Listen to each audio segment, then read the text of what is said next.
मेरा नाम सुशांत है और मैं बदलापुर, मुंबई में रहता हूँ। एक बार साल 1995 में जब मैं 13 साल का था, तब मेरा भूत से सामना हुआ था। उस दिन गोकुलाष्टमी भी थी। मैं सुबह ही अपने दोस्तों के साथ दही हांडी देखने के लिए शहर में चला गया और पूरे दिन शहर में ही घूमता रहा। मैंने और मेरे दोस्तों ने पूरे दिन मौज मस्ती की। जब रात के 8:30 बज गए थे, तब हमने अपने एक दोस्त के घर पर डिनर किया। पर मैं बहुत ही चिंतित हो गया था क्योंकि मुझे वापस घर भी जाना था और रात भी हो चुकी थी। फिर मैंने जल्दी से खाना खाया और मैंने अपने दोस्त से कहा कि वह मुझे मेरे घर के आधे रास्ते तक छोड़ दे।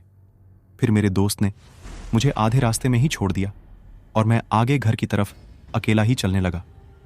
जब मैं अपने घर के अहाते परिसर में पहुंचा, तब रात के लगभग 11:30 बजे थे। हमारा घर बहुत ही बड़ा है और हमारा अहाता आम और नीम के पेड़ों से घिरा हुआ है। जब मैं अपने अहाते के अंदर पहुंचा, तो मैंने देखा कि सामने वाला दरवाजा बंद था। इसलिए मैं पिछले दरवाजे की तरफ चला गया और मैंने दरवाजा खटखटाया। फिर मैंने पीछे मुड़कर अहाते की ओर अपनी टॉर्च जलाई, तो मैंने देखा कि एक महिला सफेद कपड़े पहने हुए एक आम के पेड़ के नीचे बैठी हुई थी और उसके बाल भी खुले हुए थे। मैं उसे देखकर बहुत ही दंग रह गया था कि वह आधी रात को पेड़ के नीचे अपने कपड़े धो रही थी और उसके पास पानी भी नहीं था। वह बिना पानी के कपड़े धो रही थी। मैं इतना डर गया था कि मैंने दोबारा से अपने घर का दरवाजा 3 बार खटखटाया और लाइट जलाई। फिर से मैंने देखा तो वह वहीं पर कपड़े धो रही थी और वह भी बिना पानी के, और वो भी इस समय रात के ठीक 11:30 बजे। मैं उसका चेहरा सही से देख नहीं पा रहा था क्योंकि उसने अपना चेहरा अपने बालों के पीछे छिपा रखा था। तो मैं उसकी तरफ जाने लगा, यह देखने कि वह सच में एक महिला है या फिर कोई और। वह मुझसे सिर्फ 20 मीटर की दूरी पर थी।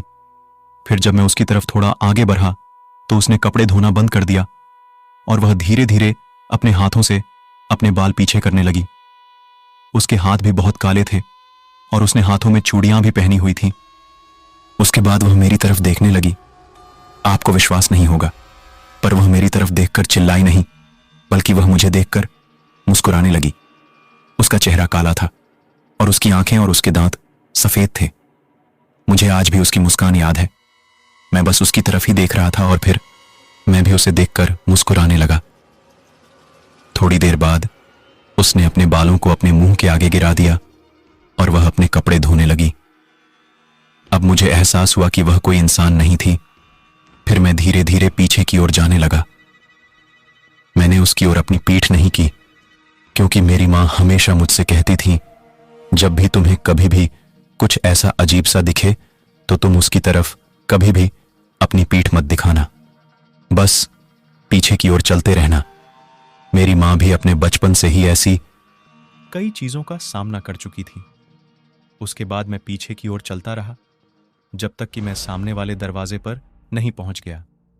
फिर मैंने कई बार दरवाजा खटखटाया और आखिरकार मेरी बहन ने दरवाजा खोला और मैं जल्दी से घर के अंदर चला गया। उसके बाद मैंने अपनी बहन को बताया कि कुछ देर पहले मेरे साथ क्या हुआ था। वह मुझे देखकर हंसने लगी। फिर मेरी बहन ने पीछे का दरवाजा खोला और लाइट चालू की और देखा तो वहां पर कोई भी नहीं था, और सच में वहां पर कोई नहीं था।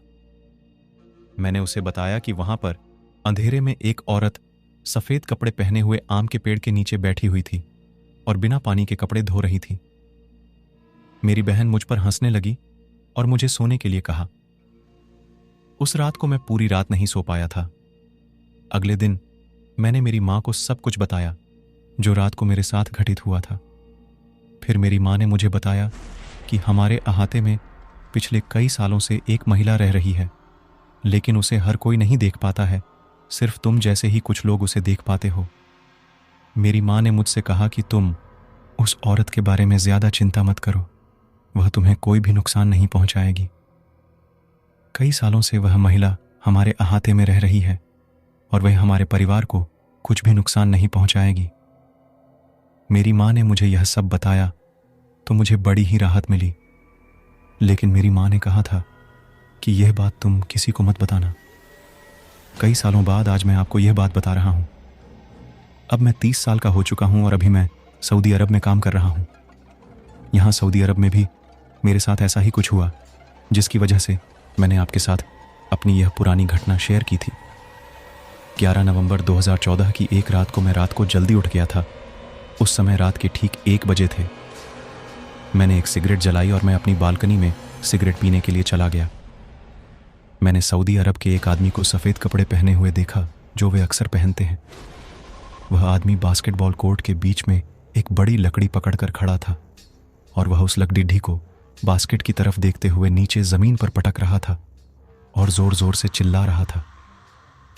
मुझे लगा कि वो कोई पागल है, क्योंकि उस समय वो वहाँ अकेला था और पागलों जैसी हरकतें कर रहा था। लेकिन ख़ास बात यह थी कि उसकी चिल्लाने की आवाज़ मुझे सुनाई नहीं दे रही थी। मैं पहली मंजिल पर उसके बिल्कुल ही करीब था, फिर भी मुझे उसकी आवाज़ सुनाई नहीं दे रही थी। उसके बाद मैंने अपना मोबाइल निकाला और उसका वीडियो बनाने लगा। मैंने उसकी 4 मिनट की वीडियो बनाई। फिर मैंने वह वीडियो बनाना बंद किया तो मैंने देखा कि वो वहाँ पर नहीं था। मुझे नहीं पता कि वह कब वहाँ से गायब हो गया। उसके बाद मैं अपने कमरे के अंदर चला गया और मैंने वह वीडियो चलाई तो मैं बहुत ही हैरान हो गया।